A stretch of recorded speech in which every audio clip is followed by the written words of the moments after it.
All right, guys, welcome to another edition of TruthBusters. That's right, this is not Triple T TV, but I can imagine y'all were probably sitting there saying to yourselves, hey, this is Jon Stewart and Cueball's time. But listen, guys, between you and I, Jon Stewart is missing. We can't find him. We don't know where he is, but that's okay. Because me and Q are here, and we're going to, actually, Q's going to bring you TruthBusters. Me, I'm just going to tag along, try to help out on a subject I know nothing about. So, let's take it from the top. Ladies and gentlemen, welcome to TruthBusters. I am Nick, joined alongside the host of the show, the one and only, the new phone, the better picture, the top quality, Cueball Carmichael. Q, how are you tonight? Hey, Nick, another Sunday night, man. I'm good, brother. How's everything up in Canada? Oh, things are great, my man. I can't complain. I am. I'm loving this look. You know, your quality looks unreal. I am pumped. Listen, I gotta ask you something. The world is crazy. I never get to ask you questions like this. I need the honest truth. Are aliens real?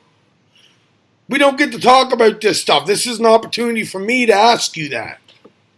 Well, here's the thing I go on, is that there are doctors that treat people that have been alleged victims of abduction. They usually do it under regression hypnotherapy, which under hypnotherapy, it's really impossible to lie because they're talking to the subconscious mind, not the conscious mind. The subconscious mind doesn't lie. So under regression therapy, literally thousands of people in multiple countries have the same exact experience under regression hypnotherapy. Now, how can you have thousands of people that don't know each other, don't talk to each other, never met each other, and under regression hypnotherapy, they recite the exact same thing? It's not anything that's been on television. It's not anything they learned on the internet. These regression hypnotherapy sessions are nearly identical with what they went through and what happened to them. So when I see that, I see verifiable, irrefutable facts that this has happened to thousands of people. It makes me believe that it's real because psychologically speaking, I know that the conscious mind is the mind that lies and the subconscious mind is the mind that tells the truth. It's no different than if you give somebody the old truth serum recipe, you know, a shot in the arm. They used to do that when they captured spies years ago. Sodium pentothal. Sodium pentothal is truth serum. If you get a shot of that, what it does is it blocks the conscious mind from speaking, and it only allows the subconscious mind to speak. The subconscious mind cannot lie. It can only tell fact. So regression hypnotherapy is equal to sodium pentothal, which is truth serum. So these people are all telling the same. Defining the aliens as the exact same, defining the way they were abducted the same way, defining the way they were treated when they were abducted the same way. You know, if you ask me, that's proof right there.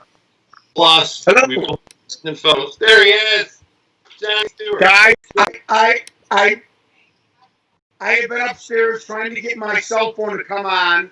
It finally came on. I apologize. It's been. Hey, I bought a new charging pad. The end of the story. I don't have to go any further. it's okay. You know what, John?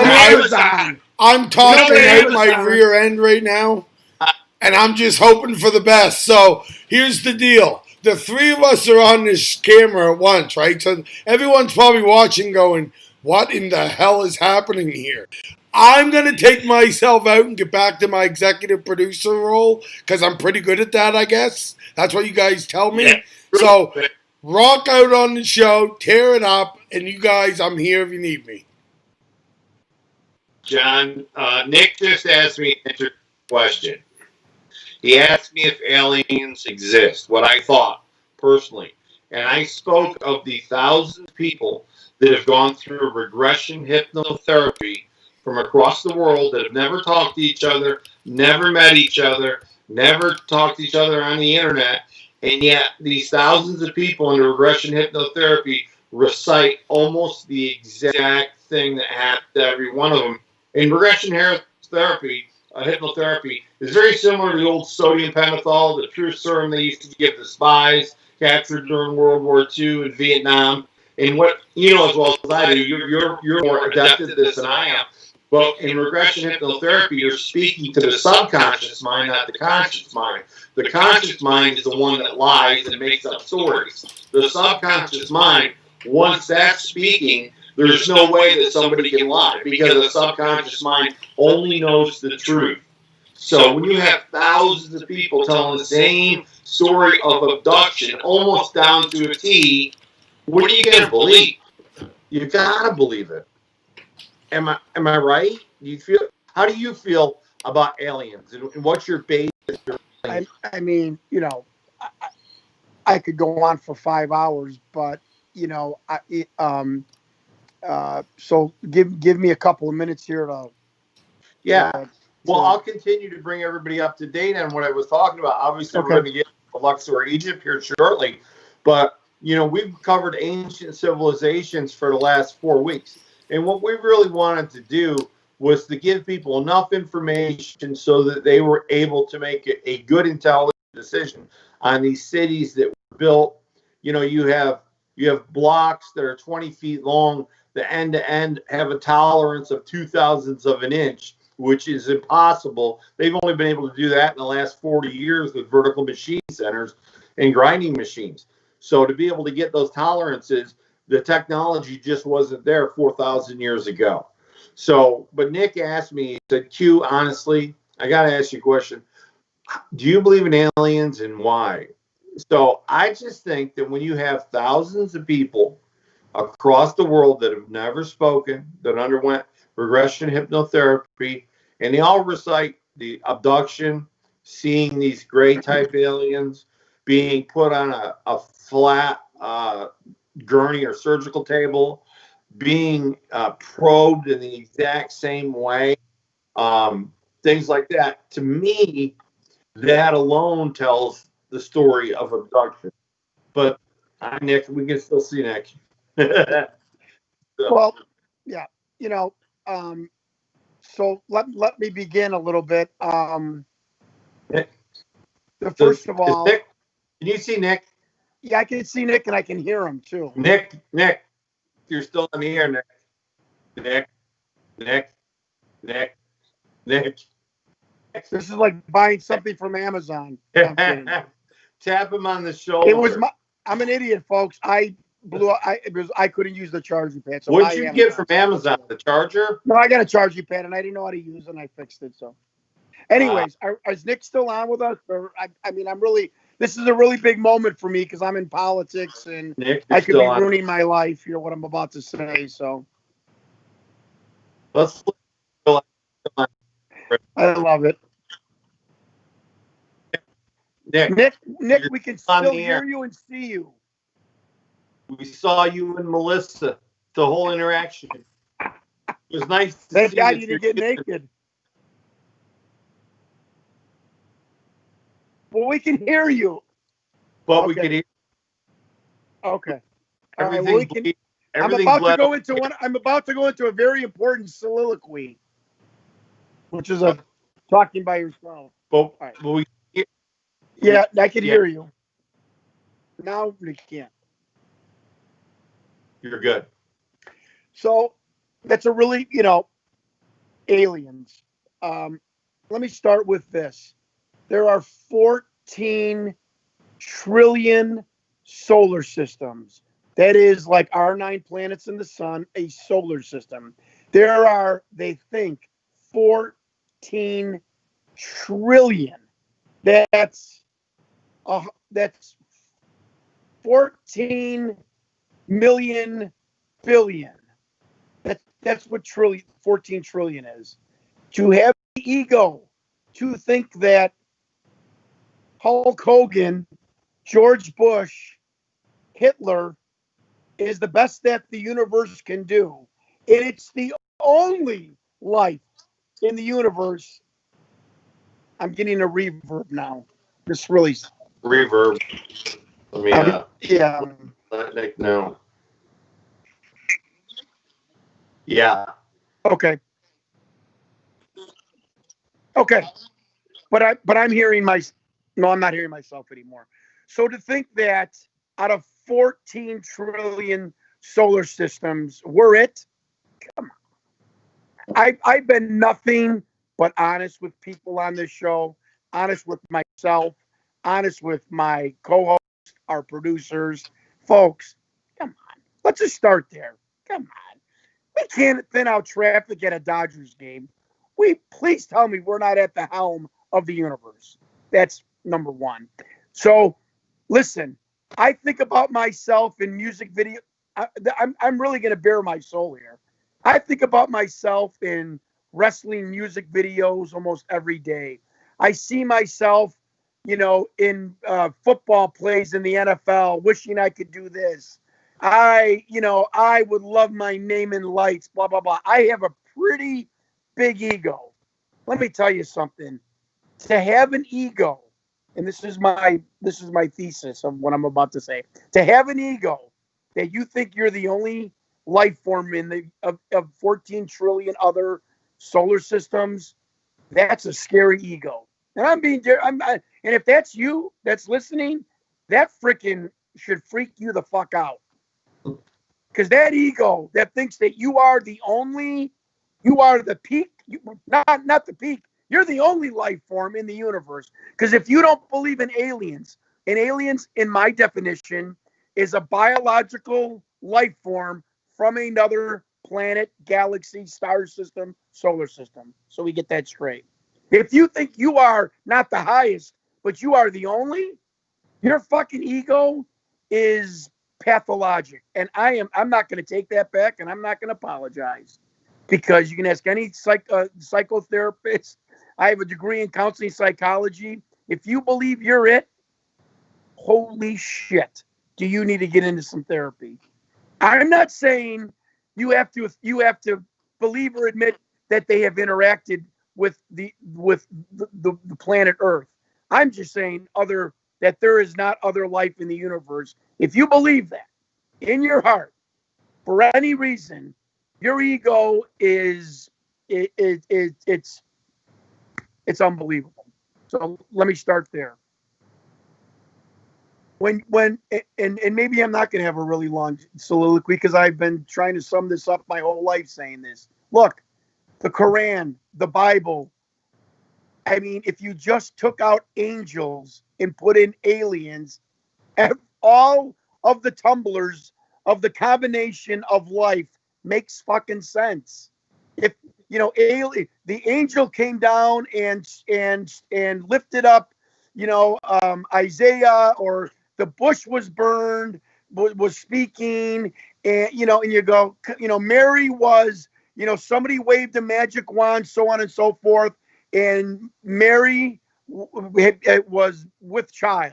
When we know biologically that that's a magic act, If you say to yourself, I'm sorry, the cave paintings or drawings of oscilloscope, the up and down of electronic monitoring, or the other, their ends, the oscilloscope. I'm explaining to our listeners, the electronic thing that you monitor. There are cave paintings from 10,000 years ago that show what you would see on a modern day oscilloscope. The as Q said, the 30-foot, 20-ton blocks that are moved miles, put into place, stuff that is beyond description, beyond comprehension. If you just put in biological entities with way more advanced, thousands of years more advanced than us, and you put that in with history, the Bible, the Quran, again, all of the tumblers of life start to make, okay. And if you just say to the Bible, I'm not saying Jesus didn't exist. I'm not even saying that there's not a God. The aliens have told abductees there is a God. It's maybe not what you think. It's more energy and like this light and energy. But there is one. There might not be a guy with a white beard and a clipboard. That might make you feel good. But aliens have said that's not really it. So just say to yourself, let go of this ego and say, look, people with maybe millions of years in advanced knowledge and technology came to this earth. They obviously don't want to kill us because they would have done it 200,000 years ago. Came to this earth, educated us, informed us. They left. Maybe other alien forms came, interacted. It's ongoing. Maybe we are a petri dish. Maybe we simply are another anthill in the galaxy. I don't know. I think I kind of proud of mankind. I am. I'm proud of mankind. Going from 1905, where you got a horse and a plow in a field, and 62 years later we're landed on the moon. Kind of proud of mankind.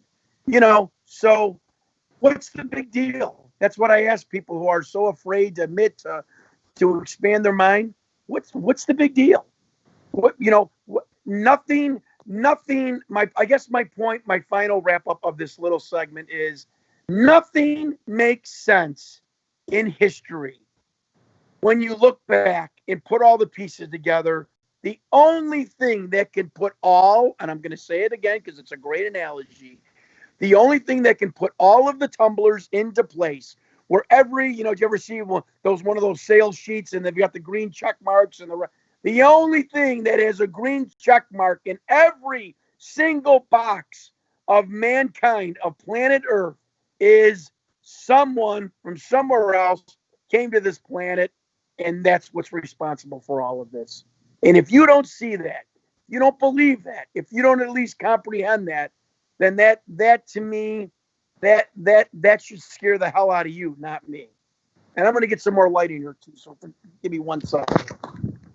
Yeah, John, it's funny that you say that, because I always think that to a certain point, people have to understand the definition of ignorance is the lack of knowledge on a particular subject. So I think there are people out there that just have never looked at this the way we do.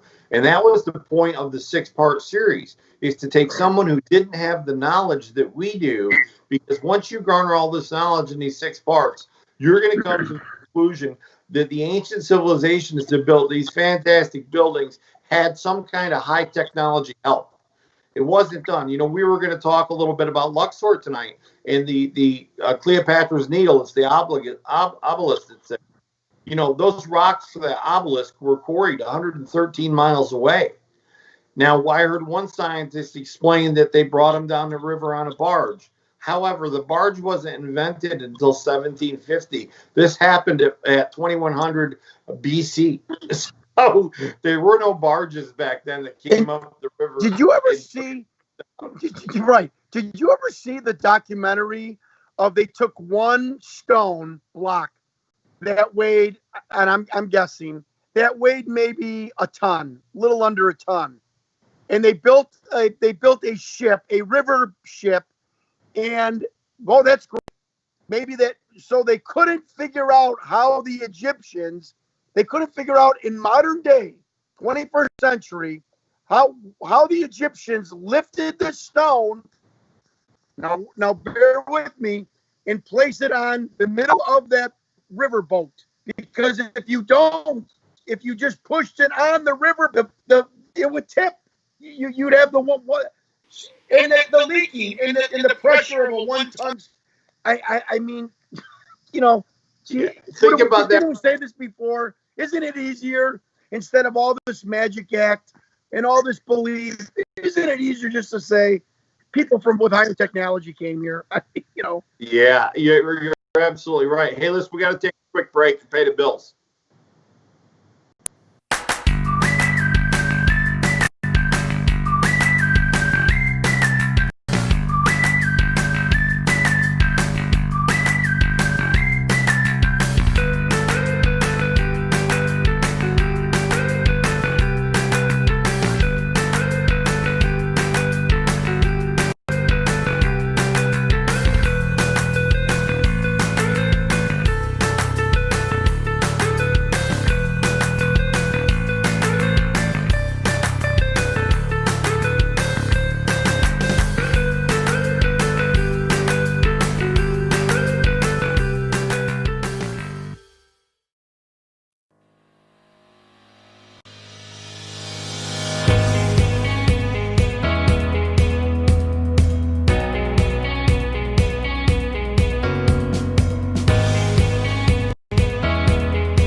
And we're back.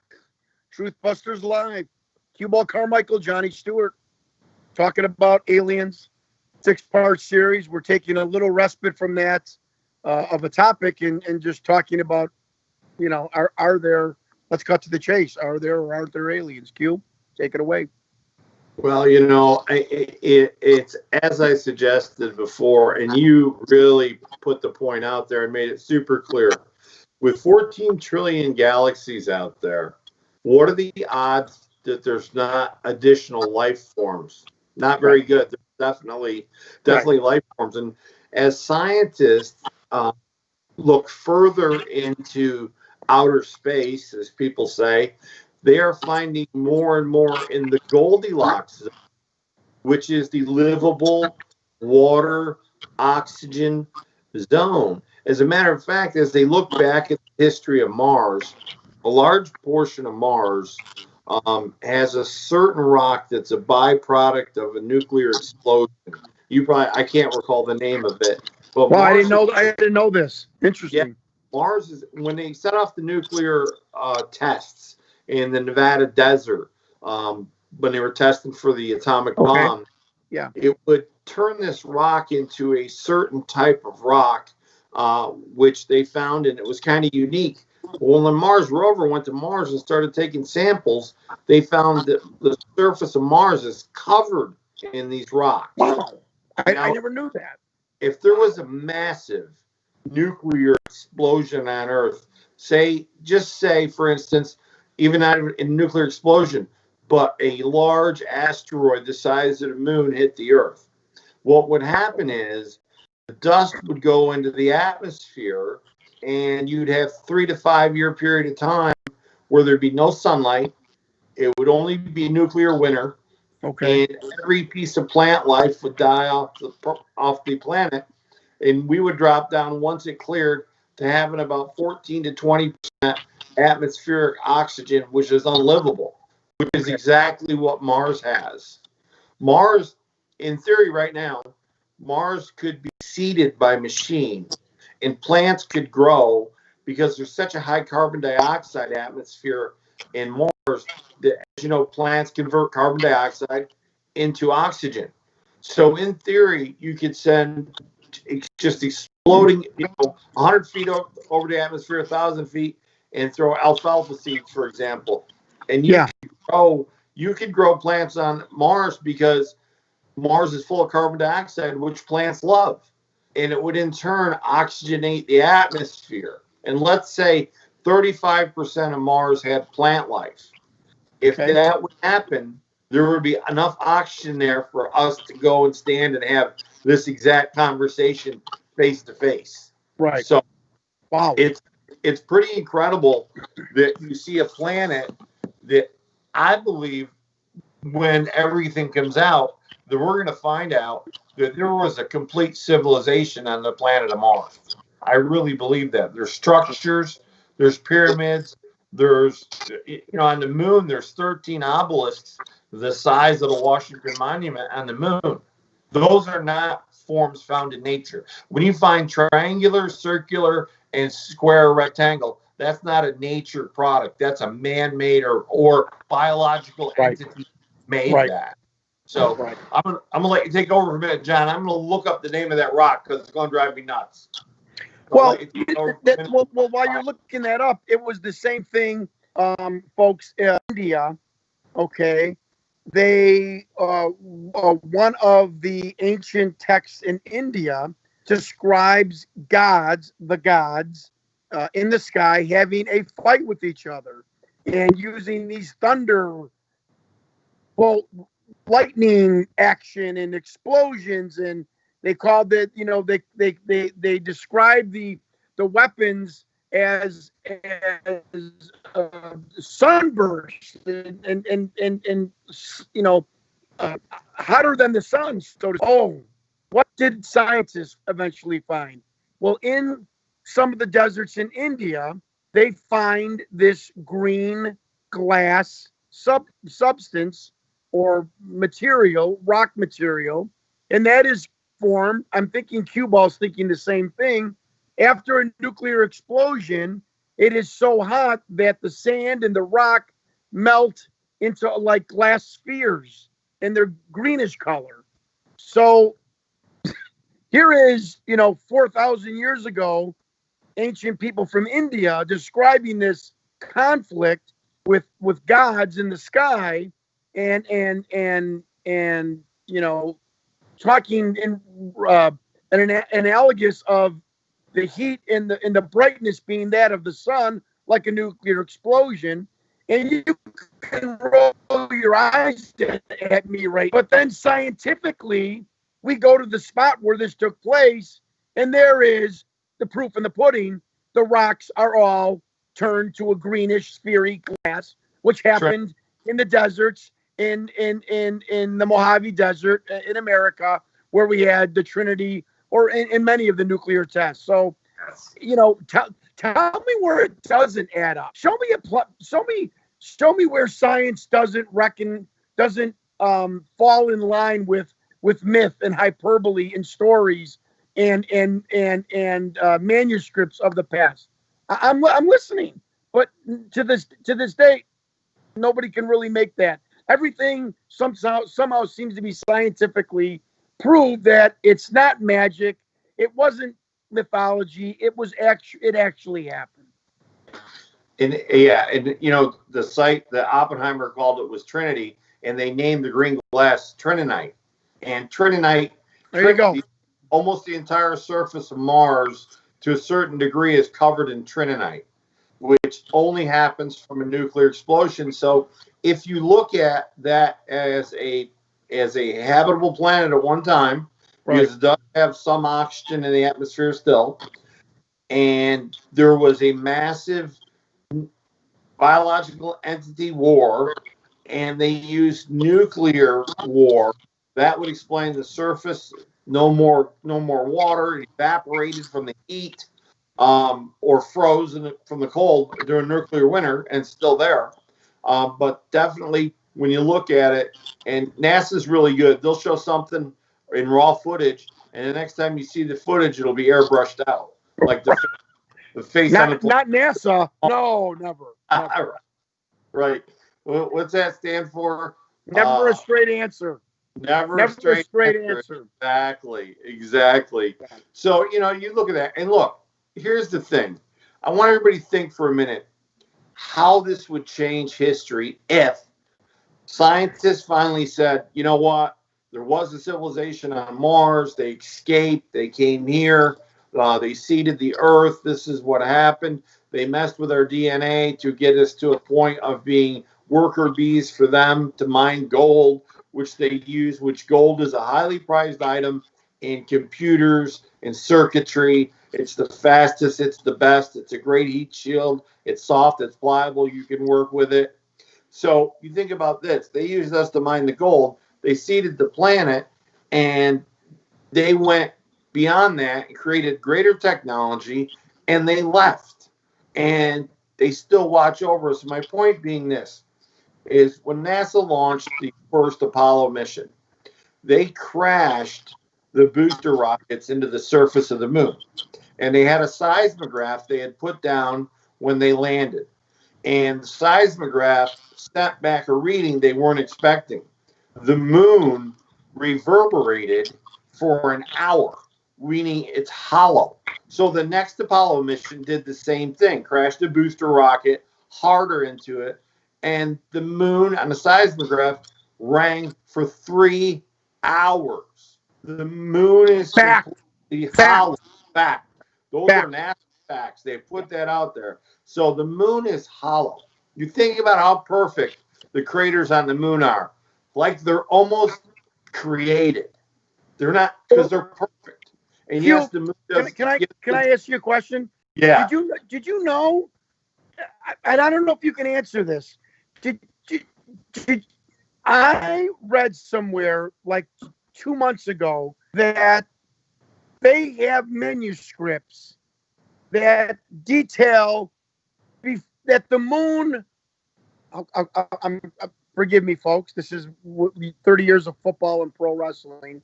They have manuscripts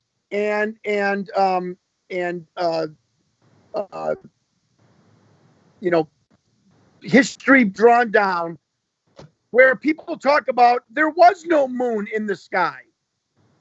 But folks, this is not me. I'm not crazy. There is, and it's a lot of it is from China, because China's that culture is 10,000, 12,000. They have written manuscripts that never talk about anything in the sky like the moon. So the moon was placed there, or okay, sorry, let me get on the bandwagon of there are no aliens. The moon just fell perfectly into the sky. It's the perfect distance where it can cover up the Earth during a solar eclipse. It's typically placed to help our tides and the Earth. Okay, well, So Yeah. am I right on that? Is there a time we have written testimony where there was never a moon in the sky? Correct. They speak of before the moon was there. Okay, And thank you. They called him the Yellow Emperor, and he spoke of a time before the moon, and he spoke of a time after the moon. But here's the thing. I got a staggering statistic for the people. The moon is exactly 2,160 miles across in circumference. Okay. In a solar eclipse, the moon completely blocks out the sun. If the moon was 2,161 miles across, it wouldn't do it. If it was 2,159 miles across, it wouldn't do it. The moon is exactly 2,160 miles, which makes a perfect solar eclipse. Now, here's the thing. It's 220,000 miles to the moon. Okay. The sun is 400 times bigger than the moon. The distance between Earth and the moon, and the distance between the moon and the sun is exactly 400 times the exact distance from Earth to the moon. I never knew that. It's exactly 400 times greater from the moon to the sun. And if the moon wasn't 2,160 miles across exactly, there would be no solar eclipse. Some of it would show. It would be off. It has to be perfect. It's perfect. It's hollow. There was a time before the moon. How much more information do you need to understand that this is not coincidence? This is not an accident. The moon was placed there. The moon is hollow. What's inside of it? Who's inside of it? What are they watching? That's the only three questions you should be asking yourself. Yeah. Because for that to be perfect, it's the only moon that perfectly rotates around any planet that's on an axis. I heard that. In 14 trillion galaxies that we can see, it's the only moon that perfectly rotates around. And you know how long a year is on Mars? Wait, say that again. Wait. I'm being an advocate for our listeners. Tell me that one more time again, because I can't believe it's the only moon that rotates around any planet on an axis perfectly once every solar year, every 365 days. Interestingly enough, a year on Mars is 23 hours and 50 minutes, but a year is twice as long as it is here. Interesting fact, because it takes longer to go around the sun. Oh, right. Okay. Interesting fact. So, but anyway, that's unbelievable. Q, thanks for that. That is. Oh my God, come on. Let me say it again. Yeah, please. Exactly 2,160 miles across. If it was 2,159, there would be no solar eclipse. If it was 2,161, there still wouldn't be a perfect solar eclipse because it would overlap. It has to be perfect. The sun is 400 times larger than the moon. The moon is 220,000 miles to the moon. It's exactly 400 times further from the moon to the sun. Think about those facts. Yeah. 400, exactly 400 times bigger the sun is, and exactly 400 times the distance from the moon that the Earth is the distance from the moon. The Earth and the moon is 220,000 miles.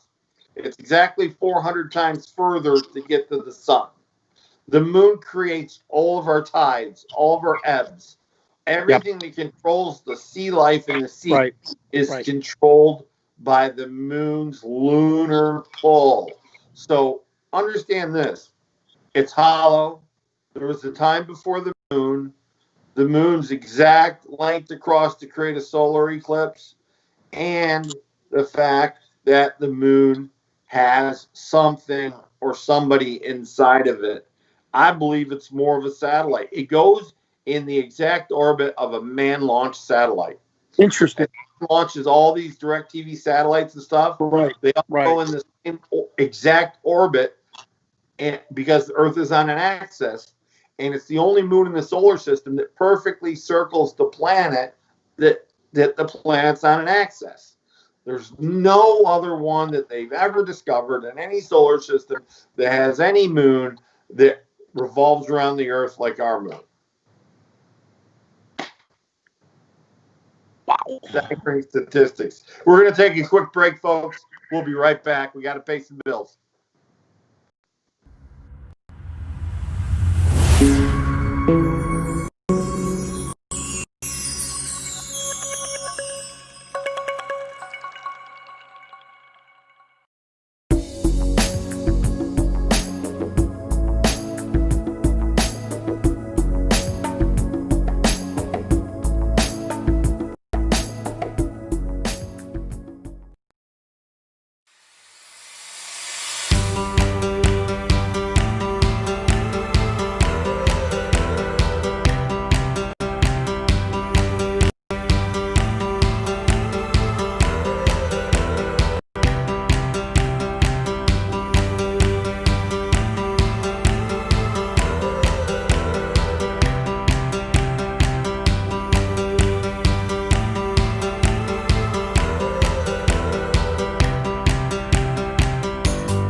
And we're back. TruthBusters Live, Sunday, 7, 8 o'clock Central Standard Time, 8 to 9 Eastern Time. And Pacific would be, I think, 4 to 5. Anyways, thank you for joining us. As always, the show is growing by leaps and bounds. I'm Jon Stewart Cueball Carmichael. He decided to take a break from our 6-part series on aliens and talk about aliens. And it's been awesome. And that's why he's the pilot. I'm not, honestly. And when you hear me trying to listen to him, I'm learning too. I say stuff that he doesn't know, vice versa. That information about the moon is, if you went to a non-believer with that information and be like, okay. It's Q. It's like the scene in My Cousin Vinny when Joe Pesci has nailed every argument. It's all knocked down, and Fred Gwynn goes, "Mr. Trotter, yes, your comeback is, your rebuttal is. I mean, you're fucked."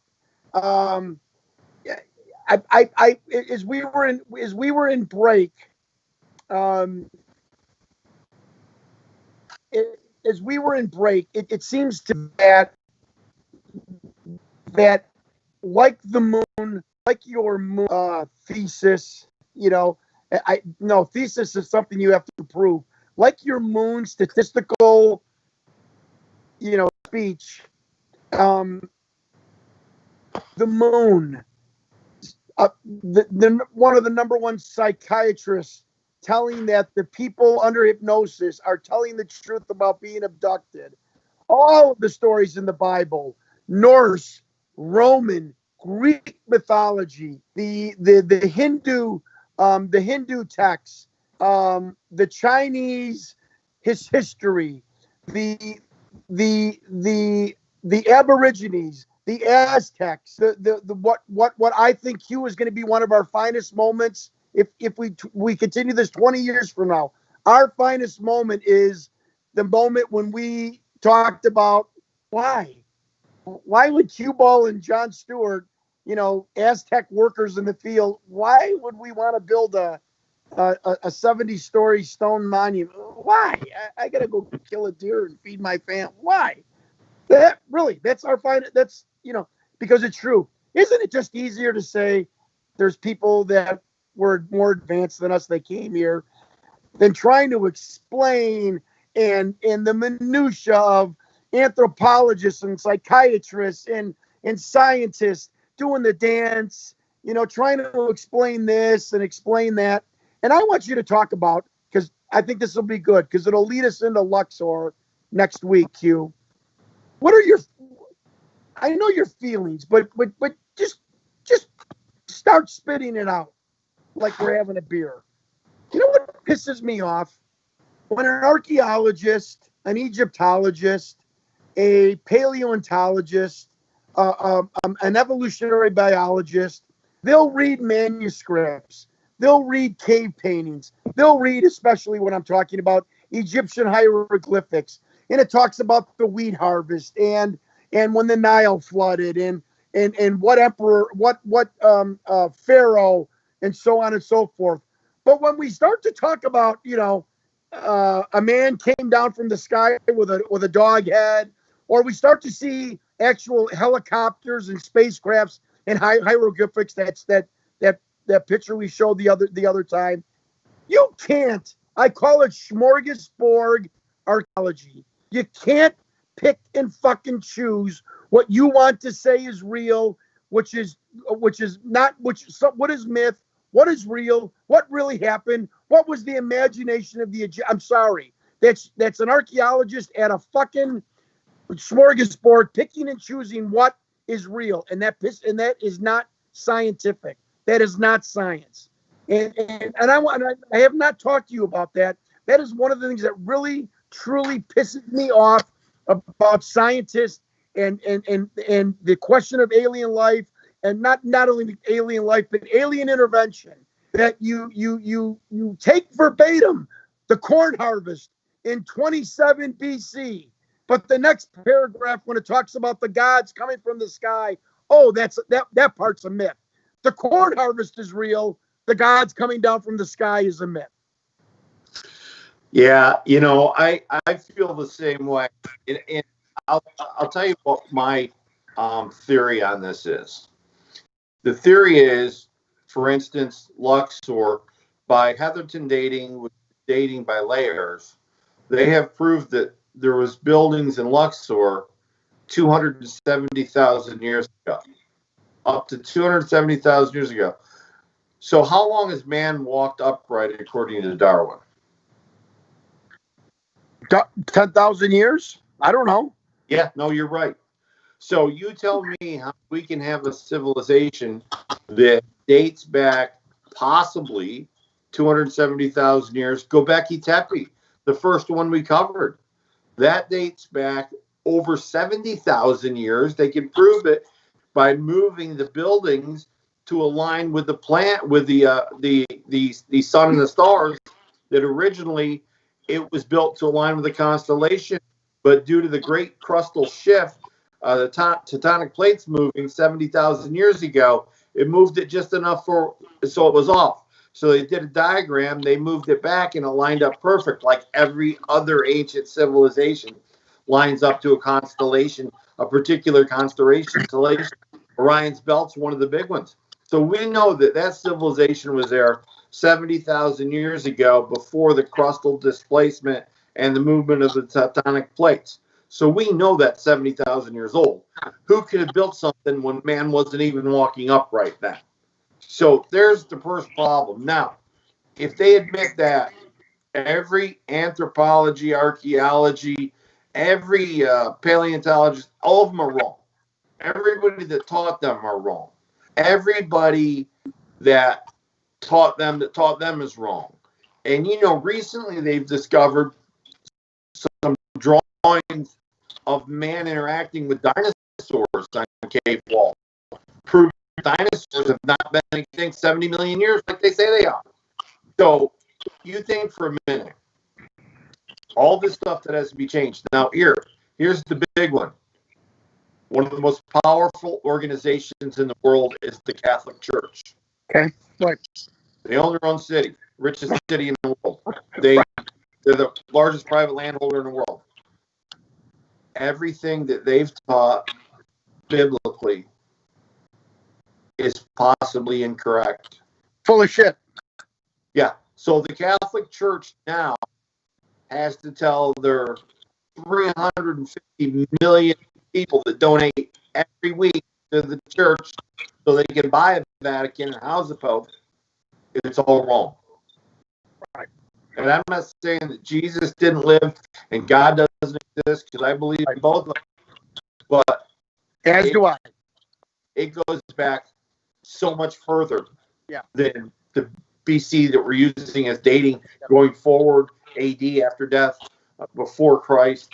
All of that is not 3,000 or 4,000 years before Christ. It's 70 to 270,000 years before that. Then encompasses, how could we have Adam and Eve? Were they really 270,000 years before Christ? Are people going to buy that from us as we preach it? And listen, I go to church. I believe in Jesus and God, but I can also tell you that many places preach for profit, and no one preaches more for profit than the Catholic Church. So they are going to implode if all this information is instead of being picked and chosen, it's all put out there for the scientific community, the archaeology and anthropology community can all look now and say, man has walked upright for 250,000 years. We were wrong. We have to replace every textbook and every current professor who's teaching. We cannot have either any of those programs at university right now all over the world because they're all incorrect. Right. All this information, log it, create textbooks, create programs, create educators. Everything has to stop. So this is such a massive magnitude of change that in order for it to be acknowledged and accepted, everything that we know, that we were raised on, that we believed is going to change. And I'll tell you, the government. Okay, go ahead. If the government has been and made deals with aliens, which I believe they have. Oh yeah. I believe that's why 16,000 people in 30 years disappeared off the face of the earth from the Alaska Triangle with no trace. So I think that we've made a deal. I think they've been here. I think they've communicated. I think that there's a deal in place. And obviously they're from a position of power because they have superior weapons than we do. And you ever notice that they tend to hover around bases that have nuclear activity? Yeah. Spaceships. And all, they all hover around any type of nuclear facility, whether it's a power plant or a military base. They have since Roswell. That's why they crashed in Roswell, because that was where they were housing the Enola Gray, the plane that dropped the atom bomb. So this has been going on for years. And I think that they don't want us to destroy ourselves with the ignorance of what nuclear war and power could do. So I think in a certain way, and you know as well as I do, the history of the Watchers. The history of the Watchers. There's always been Watchers. Watchers are described as angels that came down on a fiery dragon from heaven. Well, people say, well, fiery dragon, that's just somebody making stuff up. No, I want you to go back 7,000 years. And I want you to live in a small village. And your only goal is to kill an animal that day or gather enough nuts and berries so that your family can eat. But suddenly, you decide to draw this incredibly vibrant picture and tell a story of an angel coming down on a fiery dragon. Why did they say spaceship? Well, do you think 7,000 years ago, they turned on the TV and saw Lost in Space or a space movie? They had no frame. Their only frame of reference was this. We've heard dragons breathe fire, and this thing was breathing fire, and a god got out and told us to do this. So we did it. And then when they left, they were so benevolent to us, or they were such great fear mongers, that John and I, instead of worrying about feeding our families today, collecting nuts and berries or killing a rabbit, is we decided to build a 7-story high pyramid out of stone that takes 30 years. So when they come back, they go, "Oh, we really like you guys. You build a monument that looks like our ship." Right. So when you look at the volumes of information that we're giving you folks, you have to understand there are things going on today that have gone on for the last 10, 15, 50,000, 100,000 years. And you know as well as I do, the federal government is never going to give you any information. You know, the Freedom of Information Act exists only for federal government entities. If they hire an outside contractor, that doesn't apply.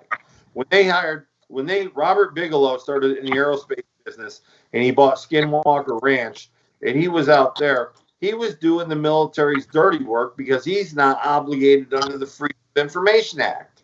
So this is a big conspiracy. That I'm not a conspiracy guy. Everybody's out to get everybody, but the federal government is not going to give you information that would cause social uprising. You see what's going on right now with the social uprising that's going on. Can you imagine that in every little town, in every little city, and every nook and cranny across not just the USA, but across North America? It is complete and utter chaos, martial law, insanity. So we're only privy to the information the government wants to give us. How many people have came forward on their deathbed that worked at places like Roswell, Wright Patterson, and told the story of there was aliens there, some of them alive, some of them not. We reverse engineered alien technology since 1947. We're not the only place that's been doing it. You know, ironically, Hitler was really into that type of thing. He sent massive amounts. He sent massive amounts of the SS out to search the entire world for historical relics and black magic. Another story for another day. But look, folks, if you listen to the show, hopefully you got a lot of information. You got Jon Stewart's to my perspective. Johnny, I'm going to leave you with the closing comments. What do you think? Well, I hope in one of our parts of our this series is that we talk about the religions and we bring on texts and what the prophets saw and wrote about and really analyze it to the point where isn't it more possibly that instead of a chariot it was a spacecraft? Folks, you believe that a snake talked to Adam and Eve. You believed a man lived in a belly of a whale. You listen to a pope that wears a costume that people would laugh at if I walked out of the house and went to work then. All of these basically ridiculous stories. I'm not cutting down the Catholic religion. I'm talking about the misinterpreted events that happened, like a snake talking to Adam and Eve, or a man living in the belly of a whale for three days, a bush speaking. It's so much easier to realize that this was misinterpreted events. And if you're going to laugh at me telling you that in 14 or cue ball, 14 trillion solar systems, there might be other life. If you're going to snicker and roll your eyes and laugh at it, but go to church and not laugh at or roll your eyes, a priest in a costume telling you about a snake talking to Adam and Eve, and you sit there in the pew going, really fascinating. I got a problem with that. I have a problem with you. And I want to talk. I'm not getting off here. I know we're wrapping up. I don't believe in Jesus Christ. Jesus, I that's like saying that it's a possibility that he didn't exist.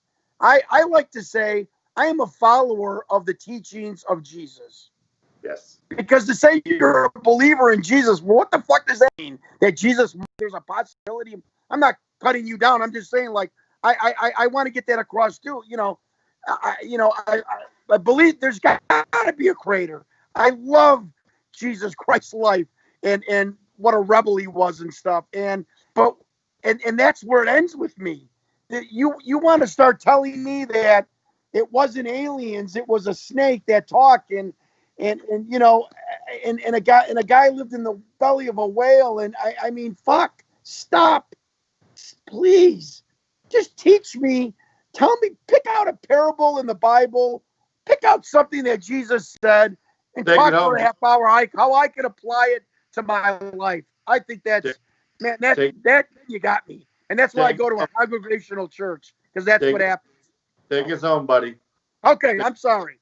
So I hope we talk about religion in one of our episodes. No, we won't. We'll wrap it up. Jon Stewart Cueball Carmichael, TruthBusters, our special on aliens. Join us next Sunday. Thank you. Boom. Good job.